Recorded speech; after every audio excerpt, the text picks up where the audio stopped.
Hello, welcome back. I know I've been gone for a while, but I'm back and I'm going to make this video. So let's go. This video is going to talk about four games, and it's going to explain what their concept was, when they released, why they died, and what's their state now. And those four games will be Call of Duty Vanguard, Battlefield 2042, Cyberpunk 2077, and last but not least, Halo Infinite. We're gonna do them not in that order, just how I have them. The first one is Call of Duty Vanguard.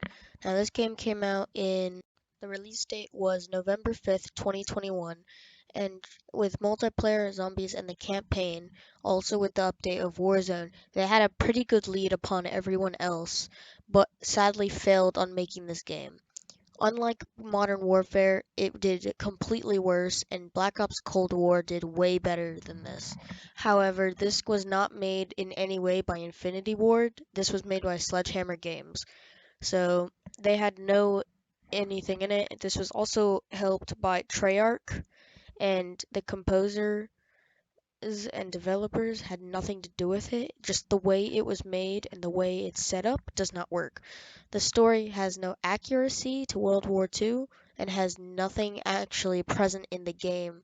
And you're introduced to just random stuff that happens in the game. And it's nothing that really is good. And it wasn't good. No one really liked it. Zombies was bad. The multiplayer was bad.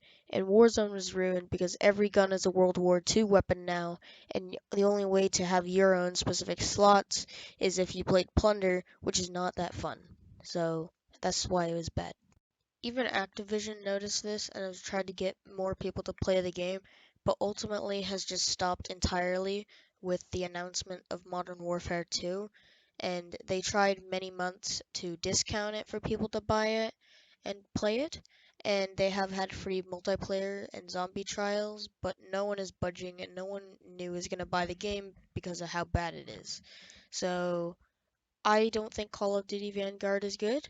It ruined Warzone. The multiplayer is not that good in a way, and Zombies is completely different and doesn't involve the OG ray gun either. So that's just how it is. Audiences give this game a 2.2, which is pretty bad, but now we're gonna go to the next game. Battlefield 2042 came out November 12th, 2021, which was exactly a week after Call of Duty Vanguard came out. So it already had a good lead. And it's not that the campaign and multiplayer weren't bad. The problem was it was so laggy, no one actually liked it. You couldn't play, the vehicles were horrible. There was no way to actually move without your game lagging, and there were always bots in your game that would be better than you, and you just couldn't play it. Although the developers of this were DICE and Electronic Arts, which obviously for an EA game is just the way it is. And basically, in the past, with EA games, it stole people's money, and it's not good. You have more people playing Battlefield 1 and Battlefield 5 than playing Battlefield 2042. That's how bad the situation has got with the game. And overall, it's not good. And EA has tried to fix it, but at this point, it's not worth fixing, because it will never be fixed and it will never be the same because its reputation was already ruined and will never be changed from the way it was. So it will always be known as the glitchy mess and will never see a good light of day. And no one liked this game either. COD Vanguard and Battlefield 2042 being the most realistic shooters of the year were not that good. So overall, this wasn't good. The thing was the graphics were good and the campaigns and multiplayers were set up, but they just didn't overall fall out and be the same. So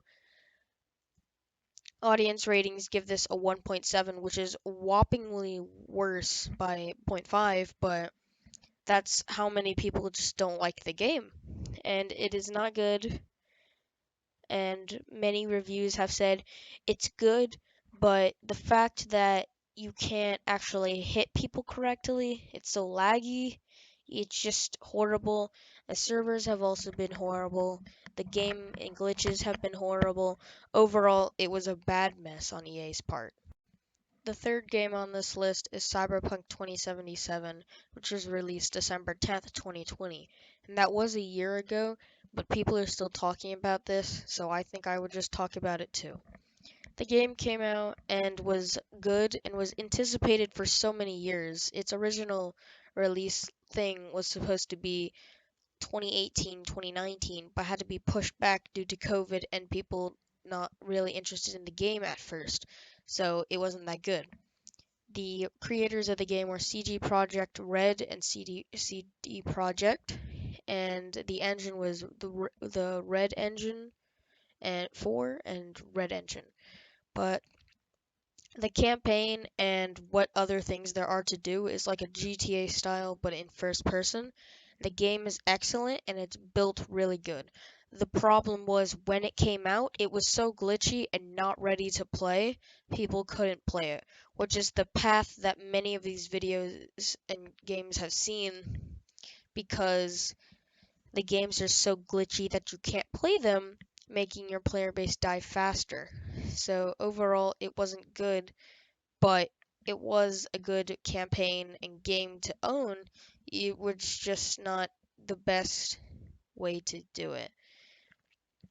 And the game just eventually died out, and there are people who still play it. But this game was made 8 years in the waiting and was announced E3 2019. And its original release date was even supposed to be the 16th of 2020. You look at games like this and see how glitchy they were, and have to think what were they doing for a long time, which is many questions on the next game, which is our final one as well. This game is Halo Infinite. So Halo Infinite's multiplayer released on the 15th, but the campaign came out on the 8th, and were both released separately, one free to play and one was not free to play. So the multiplayer was the main thing and problem. The campaign was generally fun for people to play, but no one actually really liked the multiplayer, and it just wasn't good. The way that the thing was set out was that it would be a free game, but it would be a follow of the Fortnite path, having an in-game store and battle pass for you to spend money with. So that's horrible. And not only that, this game is a 4.2 audience rating summary. So this was supposed to be a generally really good game, but it's not. And you look back when it first came out and it was like, "Oh, this game was good," but now you look at it and it's just a horrible mess. Many people have left and have decided to go the have worked on different games, but 343 Industries was the creator, and the engine was the new engine that they spent so many years working on. They called the Slipspace engine. But they spent so many years creating that they didn't spend enough time working on the game. So sadly, this game didn't do that well, and now isn't doing well. You don't see a lot of people playing it. It was then, but after we got no updates, these seasons are 6 months long. You can't keep people like that forever.